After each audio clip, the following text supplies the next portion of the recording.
राज्य उत्पादन शुल्क विभागाच्या कोकण विभागीय भरारी पथकानं बेकायदेशीररित्या मध्य प्रदेशमधून तस्करी केलेल्या देशी मद्याचा साठा जप्त केल्याची माहिती कोकण विभागीय उपायुक्त प्रदीप पवार यांनी दिली आहे। या कारवाईमध्ये गावठी मद्यासह 9,60,000चा मुद्देमाल जप्त करण्यात आला आहे।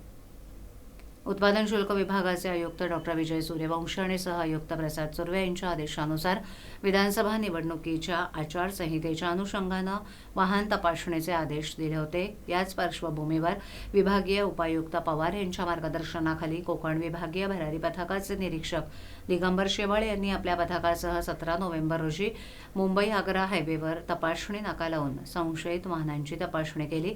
त्यावेळेला एका 4 चाकी टेम्पोची त्यांनी तपासणी केली। त्यात धान्याचा भुसा असल्याचं त्यांना सांगण्यात आलं, परंतु संशय बळावल्यानं त्यांनी वाहन चालकाकडून कसून चौकशी करून या वाहनाची तपासणी केली। तेव्हा या टेम्पोमध्ये मध्य प्रदेशात निर्मित आणि विक्रीसाठी असलेल्या मद्याचे एका नामांकित ब्रँडचे 101 बॉक्स आढळले।